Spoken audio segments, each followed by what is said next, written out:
신약 성경 제 성경 318페이지에 있습니다. 빌립보서 1장 14절부터 18절까지 말씀.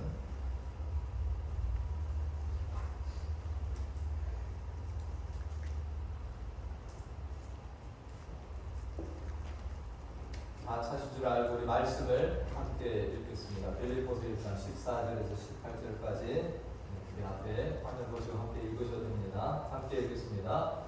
형제 중 다수가 나의 매임으로 말미암아 주 안에서 신뢰함으로 겁없이 하나님의 말씀을 더욱 담대히 전하게 되었느니라. 어떤 이들은 투기와 분쟁으로, 어떤 이들은 착한 뜻으로 그리스도를 전파하나니, 이들은 내가 복음을 변증하기 위하여 세우심을 받은 줄 알고 사랑으로 하나. 그들은 나의 매임에 괴로움을 더하게 할 줄로 생각하여 순수하지 못하게 다툼으로 그리스도를 전파하느니라. 그러면 무엇이냐? 거칠어로 하나 참으로 하나 무슨 방도로 하든지 전파되는 것은 그리스도니, 이로써 나는 기뻐하고 또한 기뻐하리라. 아멘. 할렐루야. 우리들이 또 한국의 이런 이야기를 들어보셨을 줄로 압니다. 어떤 아들이 친구가 이렇게 엄청 많이 있습니다. 아버지는 친구가 단 한 명 있고요. 그래서 이 아버지가 이 아들에게 그렇게 질문합니다. 너가 지금 만나고 사귀는 모든 친구들이 너에게 진실한 친구가 되냐? 그러니까 이 아들이 진실한 친구들이다 라고 이야기를 합니다. 그래서 아버지가 아들에게 이런 제안을 합니다. 내 친구들이 진실한 친구인지 한번 시험을 한번 해보겠냐? 어떤 시험을? 그래서 아버지가 뭐라 그럽니까? 그러면 돼지 한 마리를 잡아서 그것을 끌고 친구들 찾아가서 내가 실수로 사람을 이렇게 죽였는데 이것을 네가 좀 맡아줄 수 있겠냐? 나를 좀 이렇게 피시시켜줄 수 있겠냐? 한번 질문을 해봐라. 그래서 이 아들이 아버지 말대로 그렇게 한번 해봅니다. 그죠? 이 아들은 확신이 있습니다. 모든 친구들이 다 나를 받아줄 것이다. 그런데 우리가 이야기를 알지만 어떻게 합니까? 친구들 찾아갔을 때 한 친구도 이 아들을 받아주는 친구가 없었다라는 것입니다. 이 아버지가 이제 마지막으로 자기의 친구를 찾아갑니다. 그래서 자기의 친구를 찾아가서 이렇게 이야기를 합니다. 친구, 내가 이렇게 사람을 죽여 나를 오늘 하룻밤만 좀 이렇게 숨겨줄 수 있겠나? 그러니까 그 친구가 어떻게 합니까? 그렇게 하라고. 그래서 이 친구 이제 아버지가 친구에게 자초지종을 설명하고 이런 그 돼지를 가지고 모였으니까 돼지에서 파티를 이렇게 하면서 아들에게 귀한 가르침을 주었다라는 이것을 여러분들이 들어보셨을 줄 압니다. 이것이 주는 교훈이 뭐가 있습니까? 우리가 진실한 친구가 있다라는 것인데, 참으로 그것이 언제 또 드러납니까? 어려운 일이 있을 때 이런 일들이 드러난다는 거죠. 우리가 인생을 살아가면서 많은 친구들이 있고 다 도와줄 것 같지만 정말 어려움이 찾아오면 그것이 바뀌어지는 일들이 있습니다. 그래서 어떻게 보면 어려움의 때는 뭐가 될 수 있다? 깨달음의 때도 될 수가 있는 것입니다. 오늘 우리가 말씀을 보면 바울이 복음을 계속 전하다가 어떻게 합니까? 감옥에 지금 갇혀 있어요. 근데 바울이 감옥에 갇혀서 안타까운 심정이 있을 거 아닙니까? 복음을 전해야 되는데, 그러나 이 감옥에 있으면서 바울이 많은 것들을 깨닫게 됩니다. 우리가 지난 시간에 살펴본 것이 뭡니까? 우리가 오늘 읽은 14절 말씀이죠. 이 형제 중 다수가 나의 매임으로 복음을 전하는 일이 있다는 겁니다. 그 전에도 이제 우리가 13절의 말씀에 보니까 내가 매여 있는데 뭐는 안 매인다? 나는 묶여 있지만 하나님의 복음은 어떻게 된다는 거예요? 매이지가 않았다는 거예요. 그래서 그것을 감옥에서 깨닫게 되는 겁니다. 이 복음이 계속해서 역사를 한다는 겁니다. 그래서 이 감옥에 갇혀 있을 때 시위대 사람들, 이 로마 군사들에게 복음을 증거하는 일들이 일어나게 되죠. 우리가 역사적으로도 이렇게 보면 한국의 안중근 의사라고 하는 사람도 감옥에 갇혔을 때 정말 그가 이토 히로부미라는 사람을 저격을 하고 죽였지만 이 일본군 헌병이 어떻게 합니까? 이 안중근의 삶을 보면서 감동받는 일이 있습니다. 그러니까 바울도 사실은 이 감옥에 갇힌 것이 어떤 범죄를 저질러서 들어간 것이 아니죠. 복음 전하다가 지금 이 자리까지 왔기 때문에 이러한 바울을 아는 사람들이 그가 전하는 복음에 관심을 가지고 예수 믿는 일들이 그 안에서도 일어났다라는 것입니다. 이것이 이제 첫째로 바울이 감옥에서 깨달은 것이다. 하나님의 역사가 놀랍다는 거죠. 두 번째는 뭡니까? 이 형제들, 그리스도의 형제들이 또 움직인다라는 것을 감옥 속에서 깨닫게 된 것입니다. 오늘 14절 말씀을 우리가 함께 봅니다. 14절 말씀을 보니까 형제 중 다수라고 나와 있습니다. 바울이 전에는 혼자서 어떻게 보면 몇 명의 동역자들과 함께 이 복음을 증거했습니다. 그런데 바울이 감옥에 갇히니까 누가 움직입니까? 형제 중 다수가 움직인다. 형제 중 다수가 나의 매임으로 말미암아 주 안에서 신뢰하고 겁없이 하나님의 말씀을 전한다. 이것이 바울이 감옥 속에 또 깨닫게 됩니다. 내가 갇히니까 오히려 많은 성도들이 그동안 위축되어 있다. 정말 바울이 그렇게 갇혀 있으니까 우리가 복음을 전하자라고 움직이는 형제들이 많이 일어났다는 거예요. 제가 지난주에 이렇게 출타를 하고 나서 저희 마음은 어디에 있겠습니까? 이 예배를 잘 영상에는 문제가 없는 계속 제가 확인을 했습니다. 그래서 우리 권사님들이 또 맡은 순서를 잘 감당하시고 또 이렇게 들어보니까 우리 집이 또 식사기도도 이렇게 해주시고 또 우리 성도님들이 이렇게 다 또 목사가 이렇게 부재 중에도 또 오셔서 예배를 함께 드리셨다는 그런 것을 들으니까 제가 너무 감사했습니다. 우리 성도님들 오셔서 기도해 주신 것이 저는 느낄 수가 있잖아요. 가서 제가 준비한 것들을 잘 이렇게 증거하는 것들이 우리 성도님들 기도를 많이 해주셨다. 그러니까 이렇게 바울이 지도자가 갇혔는데 어떤 일이 일어나 보니까 형제들이 나가서 복음을 증거하는 일이 일어났다는 거예요. 그래서 바울이 이것을 또 감옥에서 깨닫게 되는 것입니다. 근데 이제 세 번째 이 바울이 깨닫게 된 것이 15절에 있는데 형제들이 이 복음을 많이 전해요. 그런데 15절 말씀을 보니까 복음을 증거하는 사람들이 또 이렇게 갈라지는 것도 보게 됩니다. 어떤 말씀에 어떤 이들은 투기와 분쟁으로 복음을 전하다. 근데 어떤 이들은 착한 뜻으로 그리스도를 전파한다라는 것을 감옥 속에서 또 보게 된 겁니다. 여기에 이 투기와 분쟁으로 전하는 자들이 어떤 이들인가 우리가 살펴보면 그동안에 바울이 다니면서 복음을 증거하잖아요. 이것저것 복음을 증거하잖아요. 그러면 사람들은 이 바울을 칭송할 수도 있습니다. 정말 바울은 위대한 하나님의 복음 전도자. 정말 바울이 가는 곳마다 능력이 일어나고 그래서 바울에 대해서 사람들이 알고 그를 환영할 이런 일들이 많을 거 아닙니까? 그런데 어떤 이들은 그런 바울을 뭐합니까? 시기하는 마음이죠. 나는 왜 그렇게 되지 못하나?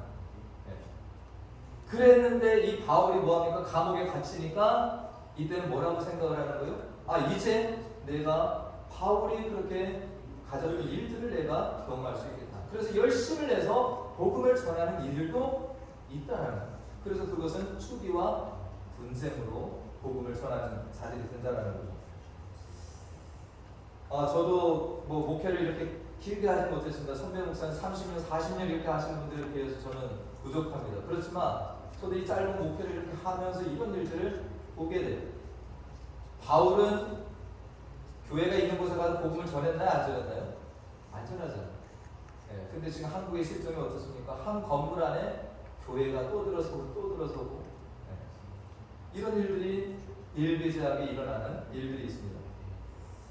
이것은 제가 참 부끄러운 이야기도 하지만 제가 아는 어떤 목사님이 있는데 이 교회가 어려움이 있습니다. 그러면 그 교회를 위해서 우리는 어떻게 해야 됩니까? 기도해주고 건강하게 다시 회복하도록 해줘야 될까요? 근데 그 목사님은 밖에서 그 문제 있는 교회의 성도들을 만나가지고 그 편이 되어주고 그런 성도들을 데리고 나간 이런 목회자를 제가 본 일이 있습니다. 그래서 이 성도들이 그렇게 나가니까 그 목사님은 어때요? 그것을 평생 이 마음에 품고서 상처를 가지고 살아가요. 한 지역에서 같이 이렇게 목회를 하고 있어요. 목회는 경쟁이 아니잖아요. 여러분들 혹시라도 밖에 나가서 어디 교회 잘 다니고 계신 분이 있으면 우리 교회로 끌어올리고 절대 생각하지 마세요. 그 하나님 기뻐하시는 일을 아니잖아요. 저는 오히려 더 권면하기를 정말 만약에 교회를 출석해서 못 나가시는 분이 있다고 하면 정말 웬만하면 저는 설득해서 그 교회로 다시 출석을 하시라고도 드리고 싶은 말씀이 그렇습니다. 여러분들 신앙생활이 이런 투기와 분쟁으로 우리가 하는 것은 아니다라는 거죠. 우리가 이 교회 안에도 이런 신드롬이 있다라고 이야기를 합니다. 우리 교회 안에 사울 신드롬이라는 사울 신드롬 뭐냐면 사울이 뭐했습니까? 이 다윗이 정말로 골리앗 물리치고 사람들이 칭송을 합니다. 사울이 죽인 자는 천천히요, 다윗이 죽인 자는 만만이다. 이 사울은 그동안에 자기가 왕으로서 칭송을 받다가 갑자기 이 다윗이라고 하는 이 어린 애가 그냥 칭송을 받으니까 뭐합니까? 이 다윗을 없애려고 합니다. 우리가 교회 안에서는 뭐합니까? 정말로 이제 온 사람이 그렇게 잘 믿고 전도하고 하면 우리는 오히려 격려해주고 칭찬해줘야 된다. 반대로 압살롬 신드롬도 있다는 거죠. 내 아버지가 너무 칭송을 받고 잘 나가요. 그러니까 이 아들이 뭐합니까? 아버지를 능가하는 자가 되고 싶어가지고 아버지께 재판받으러 오는 사람들 중간에 빼돌려서 자기의 마음을 사는 이것도 경쟁 아닌가요? 이것이 교회 안에서는 우리가 있어서는 안 되는 일인데 교회 안에서 이런 투기와 분쟁이 있다는 것입니다. 그렇기 때문에 바울이 이것을 감옥 속에서 보는 거예요.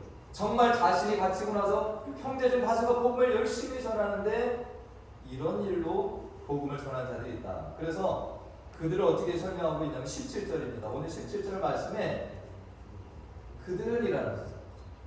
그들은 나의 매임에 괴로움을 더하게 할 줄로 생각하여 순수하지 못하게 다툼으로 그리스도를 전파했다. 바울이 갇혀있는 데가 내가 더 복음 전파자로서 유명해지고 이런 것들을 마음에 품고 예수를 증거한다. 예수님께서는 이 제자들로 이 마음을 가지고 있는 것을 아셨습니다. 제자들이 뭐였어요? 예수님이 나중에 한 줄이 되시면 오른편, 왼편에 앉기를 원하는 이것이 모든 제자들에게 있었습니다. 그렇기 때문에 화를 내고 한 장면을 우리가 성경에서 볼 수 있다는 거죠. 우리가 교회 안에서 이런 경쟁은 필요가 없는 겁니다. 하나님께서 주신 모든 것들 우리가 가지고 있을 뿐이죠. 그죠? 여러분 지식 누가 주셨습니까? 남들보다 출중해도 하나님 주신 거잖아요. 여러분들의 물질을 내 스스로가 아니지 않습니까? 하나님이 주신 거죠. 내가 말씀을 많이 깨닫는 것, 기도를 많이 할 수 있는 것, 모든 것을 하나님이 주신 것인데 이것을 자랑할 것이 아니라는 거죠. 바울은 또 뭘 보게 됩니까? 이 형제 중 다수가 복음을 전하는데 또 순수한 뜻으로 복음을 전하는 자들도 보게 되었다는 것입니다. 그래서 16절 말씀을 보니까 이들은 누굽니까? 이들은 내가 복음을 변증하기 위하여 세우심을 받은 줄 알고 사랑으로 나가서 복음을 전하더라. 이제 복음 전도하는 이 어떤 리더격인 바울이 갇혔으므로 누가 복음을 또 전가하겠는가 라는 안타까움을 가지고 뭐 하는 거예요? 사랑을 가지고 나가서 복음을 전하는 자들이 있다는 거죠. 바울이 감옥에 갇히지 않았다면 이런 일을 볼 수가 없었을 겁니다. 근데 감옥에 갇히니까 이런 일들이 보이는 거예요. 막 사람들이 복음 전도를 열심히 합니다. 그런데 어떤 이들은 순수한 목적으로 복음을 전하고 어떤 이들은 투기와 분쟁의 마음을 가지고 복음을 전하는 일들을 보게 되었다는 것입니다. 오늘 말씀 좀 빨리 끝낼 것 같은데요. 제가 예전에 어떤 교회에 이렇게 사례를 보면서 참 그것이 요즘 교회 안에서 일어나고 있다는 걸 제가 마음이 아팠습니다. 담임 목사님이 안식년을 가졌어요. 길게 가지도 않았어요. 6개월을 가졌어요. 그 수석부 목사는 담임 목사가 공백인 그 자리를 채우려고 주일마다 설교하고 신방 다니고 여러 가지 일에 막 정신없이 담임 목사가 공석을 채우느라고 바쁜데 어떤 부목사는 그것을 무슨 기회로 생각을 했는지 밖에 나가서 성도들 만나고 그래서 이 성도들을 다 빼서 문제를 일으키는 걸 제가 봤습니다. 우리들이 신앙생활 하는데 주님은 우리의 중심을 아시잖아요. 그죠? 너가 하는 그것이 정말 순수한 의도로 하는 것인지 아니면 그것이 네가 어떤 저의를 가지고 하는 것인지를 우리 주님은 아신다라는 겁니다. 그러니까 우리가 잘 아는 사무엘상 16장 7절 말씀을 보니까 하나님께 사람을 택하실 때 뭘 보신다고 해서 사람은 외모를 보지 아니하시고 그의 중심을 보신다는 거예요. 저와 여러분들이 정말 하나님 앞에 우리의 중심이 다 보여진다는 것을 아시고 우리가 그것을 하나님 앞에 드릴 수 있기를 간절히 축원드립니다. 우리는 못 봐요. 그러나 하나님은 우리의 중심을 날마다 보신다는 거예요. 오늘 이제 마지막으로 이 바울이 감옥 속에서 깨달은 마지막 것을 우리가 보게 되는데 저는 이것을 오늘 강조드리고 싶습니다. 정말 귀한 깨달음. 18절 말씀입니다. 우리 다 같이 한번 이 말씀을 읽어보겠습니다. 시작. 그러면 무엇이냐?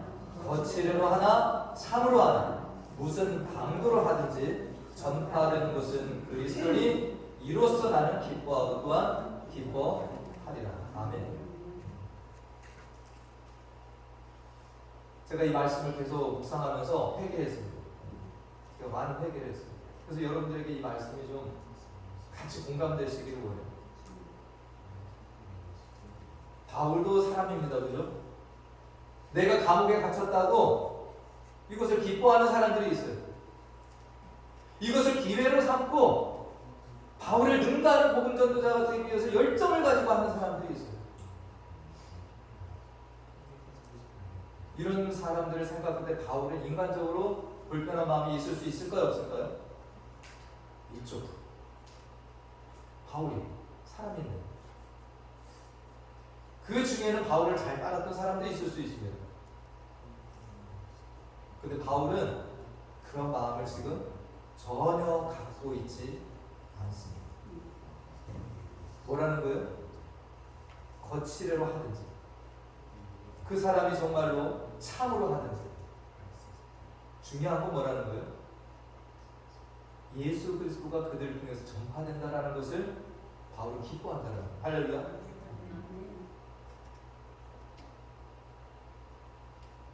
이것은 바울이 지금까지 복음을 전하면서 내가 유명한 사람이 되고 내가 사람들에게 좋은 평가를 받고 이런 내 마음을 두고 있지 않았다라고 하는 반증이거든요. 바울은 뭐의 마음이 있었어요? 오로지 예수 그리스도의 이름이 증거되는 거예요. 우리는 이것을 21절의 답을 찾을 수가 있는데요. 다 같이 읽어보면 시작. 이는 내게 사는 것이 그리스도니 죽는 것도 유익합니다. 바울은 지금 자기 자신이 있다라는 거예요? 없다라는 거예요? 자기 자신은 없는 겁니다. 이미 예수 그리스도가 내 안에 사시기 때문에 나는 잊어버리고 산다라는 거예요. 그렇지만 뭐는 드러나야 되는 거예요? 나를 통해서 예수 그리스도가 우리를 통해서 예수 그리스도의 이름이 드러난다라면 나는 감옥에 갇혀있든 사람이 욕들을 하든 상관없다는 거예요. 이것을 바울이 깨닫는 거예요. 저는 이 말씀을 계속 보는데요. 제가 회개한 것은 저도 약간 사람인지라 그런 것들, 아까 예로 들었던 어떤 그런 부목사 이기적인 마음으로 이런 걸 저도 정죄한 게 있던 것 같아요. 그런데 오늘 이 말씀을 보면서 그도 목사니까 나가서 뭐 했습니까? 예수 그리스도 잘 증거하겠다고 한 거예요. 제가 마음을 비우게 된 말씀이 이거죠. 바울은 정말 투기와 분쟁으로 하는 사람들이 우리가 뭐라고 할 수 있습니까? 그냥 자기중심적으로 사역을 하는 거죠. 예수 중심적이 아닌 거죠. 그럴지라도 그들이 나가서 예수를 전했다라는 것에 가치를 두고 있는 예수의 이름이 높아졌다. 우리가 이 신앙의 경지를 다 같이 올라가실 수 있기를 간절히 축원드립니다. 우리가 이것을 가지면요, 우리 마음에 섭섭한 것이 많이 덜어질 것 같아요. 화나는 일도 좀 줄어들 것 같아요. 우리가 상처받는 일도 좀 줄어들 것 같습니다. 교회 안에서 서로 막 경쟁하듯이 내가 더 사람들에게 칭송을 받거나 이런 마음. 어떤 목사님이 이 표현을 쓰셨어요. 우리는 구멍 뚫린 주머니가 하나씩 필요하다. 구멍 뚫린 주머니. 뭔가 들어가서 빠져버려야 될 것이 필요하다라는 거죠. 우리 교회 안에서 활동하는 사람들을 보면서, 복음 전파자를 보면서 우리들이 자꾸 판단하려고 합니다. 저 사람이 무슨 의도로 저렇게 하는 걸까? 무슨 의도로 저렇게 봉사를 하고 왜 열정을 낼까? 그런 짐작을 하고 비난도 하고 욕도 하지 않는다는 거죠. 우리가 관심을 가져야 될 것은 전파되는 복음이라는 거죠. 할렐루야. 전파하는 사람의 동기가 어쨌든 그것보다는 더 관심을 가져야 될 것이 예수 그리스도의 이름이 드러나야 한다. 제가 이 새벽에 말씀을 다시 보면서 내가 만약 그 사람들을 정죄했다 그러면 나는 그럼 그 사람들처럼 열심히 했나라는 반성을 하게 되더라고요.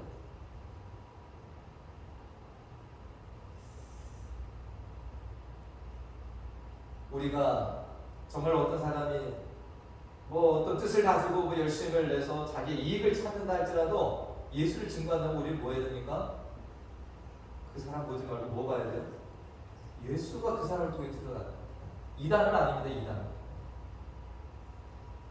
교회 안에서 이런 일도 우리들이 이제는 좀 이 말씀을 통해서 우리의 시각을 좀 더 넓힐 수가 있는 말씀입니다. 바울이 감옥 속에서 그냥 낙담하고 절망만 한 것이 아니라 오늘 이 말씀을 통해서 정말 하나님의 일하심을 바울이 많이 보게 됩니다.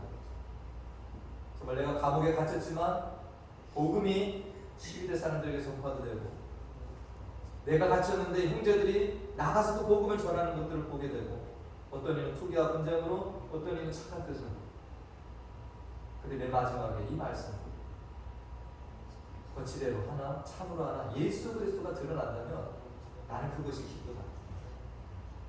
내 자존심이 깎이고 내가 비방받고 욕받는 것보다 예수의 이름이 드러난다면 나는 거기에서 오히려 기뻐하고 산다는, 이것을 우리 성도들이 명심하시고 우리 교회 안에서 이런 은혜와 시각이 넓어지는, 우리의 마음이 더 정말 넓어지는 이런 교회가 되길 다시 한번 간절히 축원드립니다. 기도하겠습니다.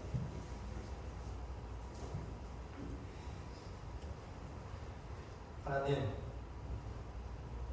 바울은 감옥 속에 갇혔지만 정말 자기 주변을 새로이 바라보게 되고 새로운 깨달음들을 이렇게 얻습니다.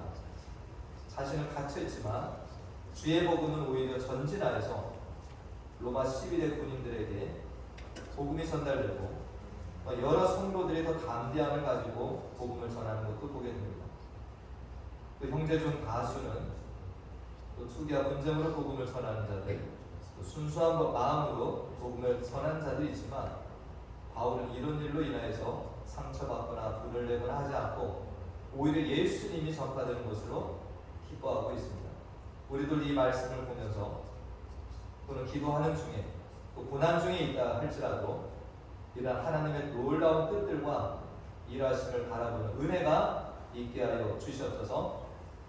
우리는 죽고 내 안에 예수 그리스도가 살아 역사하는 신앙인으로 우리 모두가 자라날 수 있기를 간절히 소원하고 예수님의 이름으로 기도하옵나이다. 아멘.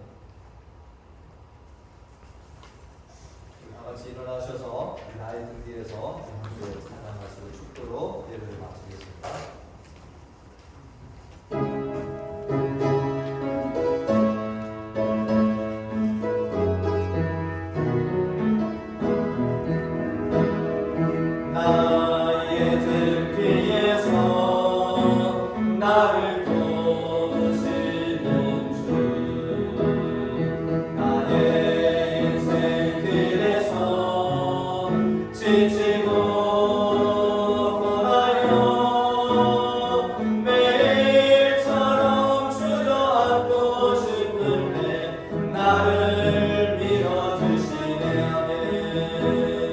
일어나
은혜와 하나님 아버지의 무한하신 사랑과 성령님의 교통, 감화, 충만 내주 인도하심이 갇힘과 절망 속에서도 빛을 주시고 깨달음을 주시며 하나님의 일하심을 더 확실하게 바라보고 살아가게 하심을 믿고 나아가는 사랑하는 자녀들의 머리머리 위와 그 가정과 기업 또 자녀들 위해 우리 교회 가운데 영원토록 함께 하시길 간절히 축원하옵나이다.